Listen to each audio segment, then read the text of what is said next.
خالد ابن ولید کیسے مسلمانوں کے دشمن تھے، اتنا آپ صلی اللہ علیہ وسلم کے خلاف دشمنی کی، لڑے، تلوار کے زور سے زیر نہیں ہوئے۔ آپ صلی اللہ علیہ وسلم جانتے تھے خالد ابن ولید بڑا غیرت والا آدمی ہے، 70 صحابہ کو خالد ابن ولید نے قتل کروایا ہے غزوہ احد میں، اسلام دشمنی میں، لیکن آپ صلی اللہ علیہ وسلم کی بصیرت دیکھو، یہ نہیں کہ ان کو بس کسی طرح مار دو، انہوں نے 70 افراد کو شہید کروایا، نہ آپ صلی اللہ علیہ وسلم جانتے تھے غیرت مند ہے تبھی تو لڑ رہا ہے، غیرت کا غلط استعمال میں لڑ رہا ہے، لیکن یہ ان کو یہ کنفیوژن ہے کہ یہ صحیح ہے اور ہم کیا ہیں، غلط ہیں، یہ سمجھ رہے ہیں ہم نے ان کے باپ دادا کے دین پہ حملہ کیا ہے، حالانکہ اصل ان کے باپ دادا کا دین وہی ہے جو ہم پیش کر رہے ہیں، جہالت ہے، غلطی ہے، کسی طرح ان کو زیر کرو۔ ایسا غیرت مند آدمی اگر ہمیں مل گیا تو کس کے لیے کام کرے گا؟ جو ہمارے مخلص لڑاکا اللہ کے لیے لڑنے والے 70 کو شہید کر سکتا ہے، وہ اسلام دشمن جو اللہ کے لیے نہیں لڑتے ان کا کیا کرے گا؟ تو آپ صلی اللہ علیہ وسلم نے کیسی بہترین تدبیر کی کہ صلح حدیبیہ کے بعد آپ صلی اللہ علیہ وسلم نے جب خالد بن ولید لڑنے کے لیے آ رہے تھے، صلح حدیبیہ ہوئی تو چلے گئے، پیغام بھیجا کہ خالد بن ولید کو جا کے بتاؤ کہ نبی نے پیغام بھیجا ہے کہ تمہارے جیسا سمجھدار اور ذہین آدمی اب تک اس کی سمجھ میں اسلام نہیں آ رہا، یہ بات ہماری سمجھ میں نہیں آ رہی، او کما قال صلی اللہ علیہ وسلم، اتنا ذہین آدمی ہو کہ اسلام نہیں سمجھ میں آ رہا۔ تو خالد ابن ولید نے جب یہ سنا فوراً متاثر ہوئے۔ انسان اپنی تعریف سن کے خوش ہوتا ہے، عزت دار لوگ جو ہے نا وہ پیشانی سے پکڑ کے گالیاں دے کے نہیں لین پہ آتے، وہ عزت دار آدمی آپ اس کو اچھے الفاظ سے دین کی طرف بلاؤ گے تو وہ آ جائے گا۔ قادیانی بھی اگر دین پہ لانا چاہتے ہو نا اور وہ اس میں آپ کو نظر آتا ہے کچھ، تو پھر آپ کو اس سے بہت محبت سے بات کرنی پڑے گی۔ یہ نہیں جا کے ایک صاحب گئے نا ایک قادیانی کو دعوت دینے کے لیے، ارے کتے جیسی تیری شکل ہے، کس طرح کی بات، مجھے اچھا نہیں لگ رہا ممبر پہ بات کرنا، کتے جیسی تیری شکل، تو تبلیغ کرنے جا رہا ہے، کیا کرنے جا رہا ہے بھائی، اس کو وہ آئے گا۔ تو خالد بن ولید کا دل کیا ہو گیا؟ نرم۔ انہوں نے کہا بہت، تلوار سے نہیں، آرام سے، لڑائی سے ہم زیر، اس کا مطلب مزدل ہم ڈر گئے، نہ آرام سے۔ تو خالد بن ولید آئے اور اسلام قبول کیا، اور پھر آپ صلی اللہ علیہ وسلم نے کہاں بھیجا ان کو؟ غزوہ موتا میں۔ 3000 کی لڑائی 3 لاکھ سے تھی تقریباً، مجھے پورے اعداد ابھی یاد نہیں ہیں، اور آپ صلی اللہ علیہ وسلم نے ان کو کمانڈر بنا کے نہیں، عام فوجی بنا کے بھیجا۔ 3 صحابہ کو، جن میں جعفر طیار بھی تھے جو نجاشی کے سامنے تقریر کر کے آئے تھے، وہ میں بھی جلدی سے مکمل کر کے بیان ختم کرتا ہوں۔ ان میں حضرت جعفر طیار وہ بھی تھے، 2 صحابی اور تھے جن میں آپ صلی اللہ علیہ وسلم کے منہ بولے بیٹے زید ابن حارثہ، جو انتہائی چہیتے حب رسول اللہ، جب کوئی سفارش کرنی ہوتی تھی نا کسی نے، تو حضرت زید ابن حارثہ کو جا کے لوگ بتاتے تھے کہ نبی ان کی بات کو مسترد نہیں کریں گے۔ ایسے چہیتے کو آپ صلی اللہ علیہ وسلم نے میدان جنگ میں بھیج دیا کہ بھئی رومی حملہ کر رہے ہیں، 3 لاکھ کا لشکر ہے، اتنے چہیتے کو بھیجا آپ صلی اللہ علیہ وسلم نے۔ یہ آپ کی بھی قربانی تھی۔ جھوٹا نبی ہوتا کہتا ہے ابے بھائی اپنوں کو یہاں رکھو، ٹھیک ہے، کوئی جھوٹا نبی ہوتا ہے نا کیا کہتا ہے، ابے ان کو تو نہیں، وہ ادھر بھیجو۔ تبھی آپ دیکھ لیں آج کل جو سیٹ اپ چل رہا ہے نا، چھوڑو ابھی میں زیادہ آگے نہیں جاؤں گا، آج کل جو عجیب سا سیٹ اپ چل رہا ہے، اپنے یہاں دوسرے وہاں، تو ایسا سیٹ اپ چل رہا ہے آج کل۔ تو نبی صلی اللہ علیہ وسلم نے زید ابن حارثہ کو بھیجا، اور جعفر طیار کو دوسرے عبداللہ ابن رواحہ تھے یا کیا نام تھا ان کا، ایسے مجھے ذہن سے نکل رہا ہے، تو وہ عبداللہ ابن رواحہ رضی اللہ عنہ۔ آپ صلی اللہ علیہ وسلم نے فرمایا ان میں اگر یہ ایک شہید ہو جائیں تو یہ امیر ہیں، یہ شہید ہو جائیں تو یہ امیر، اور مسجد نبی میں آپ صلی اللہ علیہ وسلم بیٹھ گئے۔ اب 3 لاکھ کا مجمع ہے اور ادھر تھوڑے سے لوگ ہیں، اور دفاعی جنگ تھی، یہ اقدامی نہیں تھی، ان کو مدینہ آنے سے روکنا تھا۔ رومی انگریز ہیں، رومی کون تھے؟ جن کو آج انگریز کہا جاتا ہے نا، یہ ان کی اولادیں، انہی کی اولادیں جن سے یہ صحابہ کی لڑائی ہوئی تھی۔ تو وہ یہ بڑے اس وقت بھی بڑے منظم ہوتے تھے یہ۔ نبی صلی اللہ علیہ وسلم کی ایک روایت ہے، فرمایا تقوم الساعہ والروم اکثر الناس، قیامت قائم ہوگی پھر بھی رومی دنیا میں زیادہ ہوں گے۔ تابعین نے جب یہ حدیث سنی، انہوں نے کہا کہ یہ ساری قومیں دنیا سے ختم ہو رہی ہیں، اسلام کی تلوار کے نیچے آ رہے ہیں، رومی رہیں گے آخر تک، تو کوئی ان میں یقیناً کوالٹی ہوگی جس کی وجہ سے مسلمان ان کو قرب قیامت تک ہی، گورے تبھی تو دیکھو نا اب تک ہیں، اتنی بڑی بڑی طاقتیں ہیں، باقی روم اور فارس غائب ہو گئے، پتہ ہی نہیں کہاں، اتنی بڑی بڑی طاقتیں تھیں جو ان سے زیادہ مضبوط تھی رومیوں سے۔ تو انہوں نے جب اپنا خفیہ نمائندہ بھیجا نا کہ ان میں دیکھیں یہ کیا ان کی کوالٹی ہے جس کی وجہ سے یہ ایسی شکست نہیں ہوگی، ان کو ان سے جنگ رہے گی. تو انہوں نے یہ نوٹ کیا کہ ان کی کوالٹی یہ ہے. دیکھو صحابہ بھی سیکھتے تھے غیر مسلموں سے بھی، غیر مسلموں میں سے بھی سیکھتے تھے ان کے اندر کیا کوالٹی ہے تاکہ وہ کوالٹی ہم اپنے اندر بھی پیدا کریں. کون سی بات ہے ان میں؟ تو وہ سیکھنے کے لیے گئے. تو جا کے دیکھا تو انہوں نے رپورٹ جو بنائی، جو رپورٹ پیش کی وہ یہ تھی کہ ان کو جب شکست ہو جاتی ہے تو یہ دوبارہ لڑائی اس وقت تک نہیں لڑتے جب تک اس شکست کے اسباب پہ غور کر کے اس سبب کو دور نہ کریں. وہ غلطی دوبارہ نہیں دہراتے یہ. اب دیکھو امریکہ افغانستان میں آیا، رشیا والا اسٹائل نہیں ہے امریکہ کا، اس لیے کہ اس کو پتا تھا کہ رشیا جس اسٹائل میں آیا تھا طاقت اور قوت کے بلبوتے پر زمین پہ فوج اتار کے پٹھانوں سے پنگا لے لیا اس نے، ہے بھائی، اور پٹ کے واپس جا رہے. اب ہم لوگ تو مسلمان ہیں نا، صحابہ کے طرز پہ تو ہم چل نہیں رہے، ہم تو وہی غلطی بار بار دہراتے رہیں گے، کرتے رہیں گے. ایک دفعہ وہ پٹ کے آیا، اب جاؤ تم بھی پٹ کے آ جاؤ. ہم تو یہ کرتے رہتے ہیں. ہمارے یہاں کوئی ایسا نہیں ہے کہ بیٹھ کے غور کرو بھائی یہ کیوں ہوا، ملک میں یہ نقصان کیوں ہوا، آئندہ نہ ہو لہذا اس کی تلافی ہو. جیسے بھی قادیانیوں کا جو بل پاس ہو گیا ایک دم سے قادیانیوں کی حمایت میں، تو اس پہ غور ہونا چاہیے ہوا کہاں سے ہے، اس پہ تسلی سے غور ہو کے پھر وہ لوگ سامنے آ جاتے، پھر آئندہ کے لیے ایسا نہ ہو. ان سب چیزوں پہ غور ہونا چاہیے نا. یہ اللہ کا فضل ہے، جامعۃ الرشید نے سپریم کورٹ میں کسی کے توسط سے مقدمہ کروایا ہے اور الحمدللہ اس میں کافی حد تک کامیاب ہوئی ہے. سپریم کورٹ کے جو ابھی موجودہ جج ہیں ان کی بڑی خدمات ہیں قادیانیوں کو کے خلاف، ان کی بڑی خدمات ہیں. ابھی جامعۃ الرشید میں کچھ دن پہلے آئے بھی تھے وہی جج جن کے خلاف لوگ بہت زیادہ بولتے بھی ہیں. تو انہوں نے بتایا کہ بہت ساری باتیں جو میں یہاں بیٹھ کے نہیں کر سکتا، بڑی زبردست باتیں انہوں نے بتائیں، کیونکہ میں یہاں بیٹھ کے کروں گا تو بعض تنظیموں پہ رد ہوگا، پھر وہ تنظیم والے یوٹیوب پہ میرے خلاف پہلے ماشاءاللہ گالیوں کا ایک چل رہا ہے سلسلہ، وہ بھر کے دیں گے. تو انہوں نے بڑے تو ایسی باتیں ممبر پہ بتائی نہیں جاتی، کوئی ایسی خفیہ ایٹم بم کی باتیں نہیں ہیں. وہ بس یہ بتایا کہ اگر فلاں سیاسی تنظیم کی طرف سے گڑبڑ نہ ہوتی تو کتنا کام ہو چکا ہوتا. تو وہ کیا ہے کہ اس میں جناب قادیانیوں کے خلاف جو ہے نا، انہوں نے کہا کہ یہ جو قادیانی اونچی پوسٹوں پر ہیں ان کو اونچی پوسٹوں سے ہٹایا جائے، کیونکہ یہ اونچی پوسٹوں پہ بھیس بدل کے نام چینج کر کے پہنچ جاتے ہیں اور وہاں سے گڑبڑ شروع کرتے ہیں. تو تفتیش کی جائے. یہ کیس جامعۃ الرشید کی طرف سے بھی الحمدللہ ہوا تھا، لیکن کسی کے ذریعے سے، براہ راست نہیں بلکہ کسی کے توسط سے، کہ بھئی یہ حکومت اس کی انکوائری کرے. تو الحمدللہ ان جج نے بڑا ساتھ دیا اور وہ خود بھی اس کے ذاتی طور پر اس کے حامی تھے. تو اس طرح سے کیا ہوتا ہے کہ بھئی آئندہ یہ غلطی نہیں ہوگی، کیونکہ بہت اونچی پوسٹوں پہ قادیانی پہنچے ہوئے ہیں اور وہ جا کے کیا کرتے ہیں، ایسی گڑبڑے کراتے ہیں. تو وہاں تک پہنچنا نہ دیا جائے ان کو. تو میں یہ عرض کر رہا تھا کہ خالد ابن ولید رضی اللہ تعالی، وہ جو تینوں شہید ہو گئے اور ایسی جنگ لڑی ہے انہوں نے. عبداللہ ابن رواحہ نے فرمایا گوشت کھا رہے تھے، انہوں نے چھوڑ دیا. انہوں نے فرمایا کہ زمانہ بہت طویل ہے، جو دیکھ لیا نا نہیں ٹک سکتے، ان کے سامنے لڑائی لازمی ہے. تو ایک صحابی نے تو اپنی بیوی کو طلاقیں دے دی وہاں کھڑے ہو کر. انہوں نے کہا بیوی یاد آ رہی ہے جس کی وجہ سے میں جنگ میں لڑ نہیں پا رہا، تو اس کو طلاق دی تاکہ اب نہ بچوں کی فکر نہ بیوی کی فکر. اب کیونکہ لڑائی اتنی سخت تھی، ظاہر ہے کوئی ریشو نہیں بنتا نا کہ اتنے بڑے لشکر کو بھگانے کا کوئی تناسب ہی نہیں بنتا نا، کوئی جنگ کا کوئی کچھ تو ہو. تو اب تو ظاہر ہے صرف جذبہ ہی ہے اور بھرپور لڑائی ہے موت کی.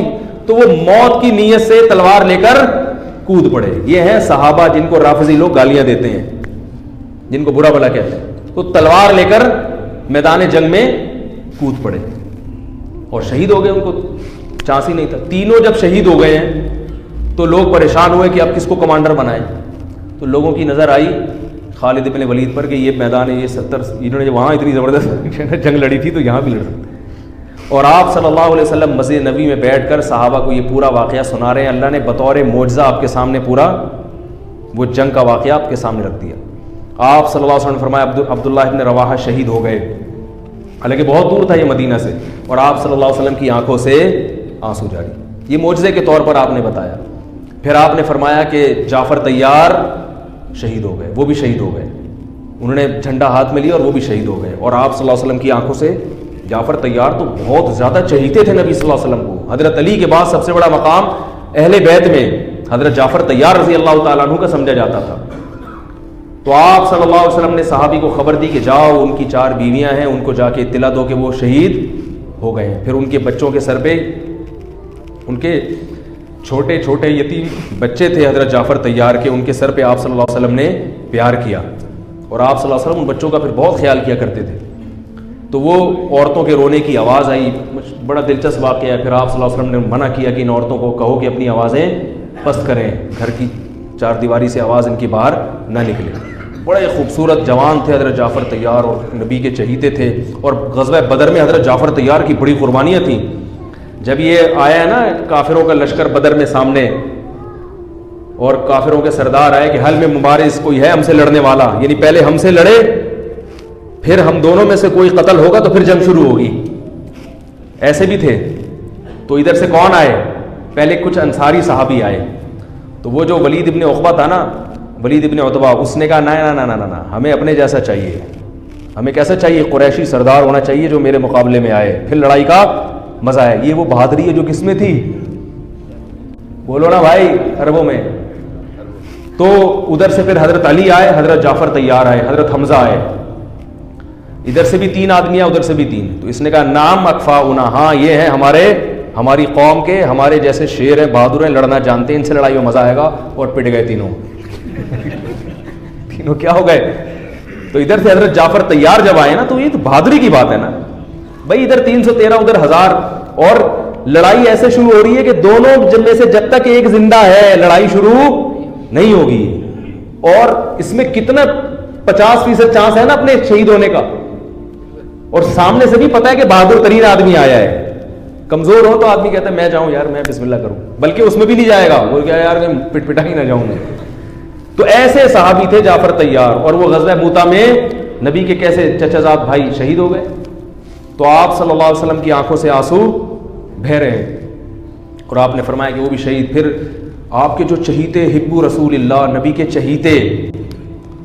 حب کا ترجمہ اردو میں کیا ہوگا؟ چہیتا. کہتے ہیں نا بڑا چہیتا ہے, لاڈلا ہے, نبی کے لاڈلے, جن کو آپ صلی اللہ علیہ وسلم نے لے کے کئی سال پالا ہے.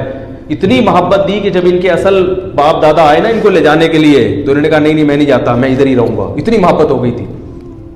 اطلاع آئی کہ وہ بھی شہید ہو گئے. تو اب آپ صلی اللہ علیہ وسلم نے فرمایا قد اخذ الرایۃ سیف من سیوف اللہ, اللہ کی تلواروں میں سے ایک تلوار نے جھنڈا ہاتھ میں لے لیا. اس میں اشارہ تھا کہ اب یہ تلوار ٹوٹے گی نہیں, کیونکہ یہ کس کی تلوار ہے؟ اللہ کی. اسی وجہ سے کہا جاتا ہے کہ حضرت خالد ابن ولید خود بتاتے ہیں کہ میں گھمسان کی جنگوں میں لڑا ہوں شہادت حاصل کرنے کے لیے, مگر کس پر میری موت واقع ہو رہی ہے؟ بستر پہ رو رہے تھے. فرمایا کوئی ایسی جگہ میں نے چھوڑی نہیں ہے جہاں مجھے شہادت نظر آئی ہو اور میں گھسا نہ ہوں اس میں لڑتے ہوئے, مگر موت کہاں آ رہی ہے؟ بستر پہ. علماء نے اس کی وجہ بیان کی ہے کہ جس کو اللہ کے نبی نے اللہ کی تلوار کہہ دیا ہو تو یہ اشارہ ہے کہ اس کو شہادت نہیں مل سکتی, کیونکہ شہادت کا مطلب کافروں کے ہاتھوں قتل, اور کافر نے اللہ کی تلوار کو توڑ دیا, تو یہ نبی کی بات کیا ہو جاتی؟ غلط. تو حضرت جعفر طیار حضرت خالد ابن ولید فرماتے ہیں کہ ہم نے صبح سے لے کے رات تک لڑائیاں لڑتے رہے ہیں, صبح سے لے کے. اس لیے کہتا ہوں اللہ کے بندوں کچھ ایکسرسائز کیا کرو, خدا کے بندوں. صحابہ کتنا اسٹیمنا چاہیے. میں یہ نہیں کہہ رہا تلواریں چلانے کے لیے ایکسرسائز کریں, پھٹنے کے لیے کریں, اس کے لیے آرمی ہے, فوج ہے. جہاد کرنا ہے, جنگ لڑنی ہے, کس کو جوائن کرو؟ آرمی کو جوائن کرو, ملک کی حفاظت کرو. اپنے ہی لوگوں پہ جا کے پھٹ جانا یہ جہاد بولو نا بھائی نہیں ہے. لیکن یہ تو پتہ چلتا ہے نا کہ جب ملک کو ضرورت ہوئی, جب دین کو ضرورت ہوئی لڑنے کے لیے, مذہب کو ضرورت ہوئی لڑنے کے لیے, تو لڑنے کے لیے کچھ گدے پہ بیٹھ کے لڑائی سیکھو گے کیا؟ اور صحابہ کا اسٹیمنا کتنا تھا. صبح حضرت خالد بن ولید تلوار کتنی بھاری ہوتی کہ آپ اٹھا کے دیکھیں, وہ جو تلواریں تھیں وہ یہ قصائیوں کی چھریاں نہیں ہوتی تھی, اتنی بھاری بھرکم تلواریں. فرماتے ہیں صبح فجر سے لے کے رات مغرب تک ہم تلواریں چلاتے رہے, اور میرے ہاتھ میں 9 تلواریں ٹوٹی ہیں, 9 تلواریں.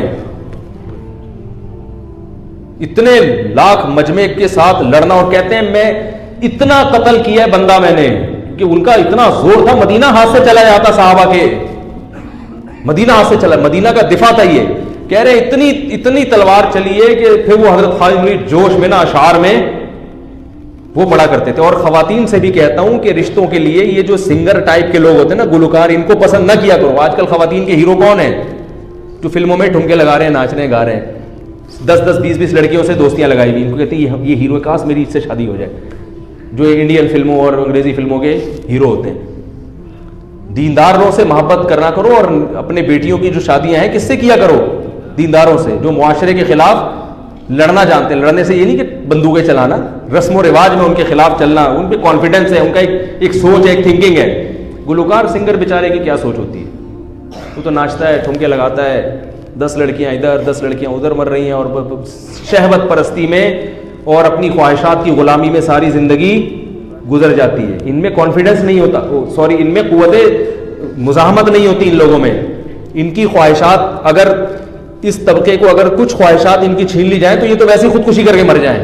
کبھی آپ دیکھیں زیادہ تر اداکار, زیادہ تر تو نہیں لیکن اداکاروں میں خودکشی کا ریشو زیادہ ملے گا, کیونکہ یہ لائف کو انجوائے کرنے کے عادی ہو جاتے ہیں, قربانیوں کے عادی نہیں ہوتے. ذرا سی لائف کی انجوائمنٹ میں کوئی کمی ہوئی تو ٹھا کر کے مار دیا اپنے آپ. جوانی میں خودکشی کر لیتے ہیں, ڈپریشن کے مریض بن جاتے ہیں. یہ تو آپ کو یوٹیوب پہ ایک صاحب مجھے کہنے لگے یہ اداکار لوگ اگر اتنے پریشان ہوتے ہیں تو یہ اتنے کھلکھلے ہوئے یوٹیوب پہ کیوں آ رہے ہوتے ہیں؟ او بھائی, یوٹیوب پہ تو دانت دکھانے کے پیسے ملتے ہیں ان کو. جب کسی فنکشن میں بلایا جاتا ہے اداکاروں کو تو ان کو تو باقاعدہ مسکرا کے بات کرنا اور فیس ایکسپریشن سے ایسا ظاہر کرنا, بہت خوش ہیں, ہاں ہاں ہی ہو کر کے ملنا, یہ مصنوعی ہے, بہت مشکل ہے یار. حقیقی خوشی صرف دینداروں کے دل میں ہوتی ہے. باقی یہ جو اداکاروں, فنکاروں, گلوکاروں کی خوشی ہے یہ اوپر سے میڈیا کے. کبھی آپ اکٹھے وقت گزار کے دیکھو ان کے ساتھ تو آپ کو پتہ چلے گا یہ بیچارے بہت پریشان ہوتے ہیں. اتنے پریشان کہ بیان نہیں کیا جا سکتا. تو میں یہ عرض کر رہا تھا, تبھی تو دیکھو کبھی کوئی مزار پہ جا رہا ہے, کبھی کوئی روحانی بابا کے پاس جا رہا ہے. جتنے اداکار فنکار ہیں نا, کوئی کسی نے کچھ باندھا ہوا ہے, کسی تعویذ باندھا ہوا ہے, کسی امام ضامن باندھا ہوا ہے, ہر وقت خوف, ہر وقت ڈر, پتہ نہیں کیا ہو جائے. مولوی دیکھو پھوکے لگا رہے ہیں مگر اپنے تعویذ نہیں باندھ رہے ہوتے. مولوی لوگ خودکشی نہیں کرتے, 2 نمبر بھی نہیں کرتے خودکشی. عجیب سی بات ہے, یعنی 2 نمبر مولوی بھی جو مولویت کا نام آ گیا نا, وہ بھی نہیں کہہ رہا یار جاؤ اڑے بھاڑ میں, خودکشی نہیں کرے گا, جاؤ اڑے. کیا ہے, تنخواہیں کتنی کم ہوتی ہیں مولویوں کی. قاریوں کو سارا دن بیچارے رگڑا لگانا پڑتا ہے بیچاروں کو. بچوں کو پڑھاتے ہیں سارا دن بیٹھ کے, تنخواہ کیا مل رہی ہے تھوڑی سی, پھر بھی خوش ہے. کبھی بیٹھو قاری کے ساتھ, بچوں کو پڑھا رہا ہو تو بڑے فارم میں ہوگا وہ تیش میں, لیکن ویسے نارمل لائف میں بڑا خوش ہوگا. میں نے اپنی زندگی میں اہل حق علماء کی بات کر رہا ہوں, جتنے اہل حق علماء دیکھے ہیں سارے خوش مزاج ہی دیکھے ہیں, سب خوش مزاج دیکھے, خوش رہتے ہیں وہ. پتہ نہیں کیا ان کو ایک خوشی ہے. اللہ تعالیٰ نظر بد سے بچائے اور اس نعمت کی شکر کی توفیق عطا فرمائے. تو جلدی سے بات کروں, بہت لمبا بیان ہو گیا آج. تو حضرت جعفر طیار, وہ حضرت خالد بن ولید کیا کہتے ہیں, کتنی تلواریں میرے ہاتھ سے ٹوٹی ہیں.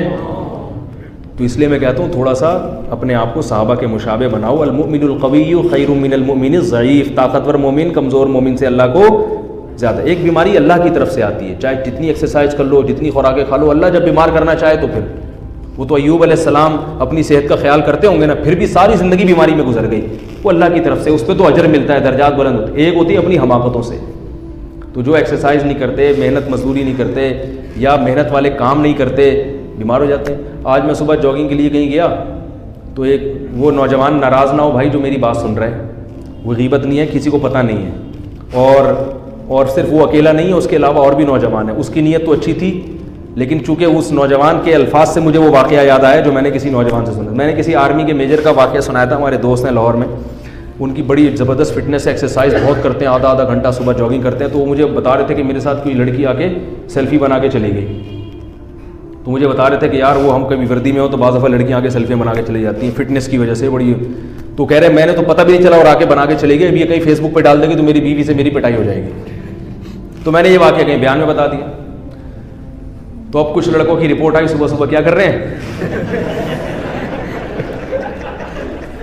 جاگنگ کر. میرے پاس رپورٹ آئی, کیوں کر رہے ہیں, کہہ رہے مفتی صاحب نے کہا تھا وہ کیا ہوتا ہے لڑکیاں سیلفیاں بنا کے. تو جس کی یہ نہیں ہے تو اس کی تو صحت بنی نہیں سکتی, کیونکہ وہ سارا ادھر ہی اس کا جو ہے نا اسی غم میں گھلا جا رہا ہوگا. سمجھ رہے ہو کہ نہیں سمجھ رہے؟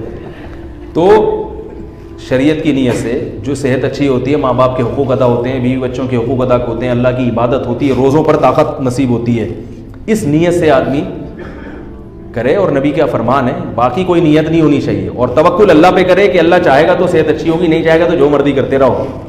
اچھے اچھے ہم نے صحت مند دیکھے ہیں, ہر چیز کا خیال کرتے ہیں اور ہارٹ اٹیک سے اسی وقت, حالانکہ ان کے دل میں کوئی ایک دن پہلے ٹیسٹ کروایا, سب رپورٹیں کلیئر, اگلے دن ہارٹ اٹیک سے مر گئے.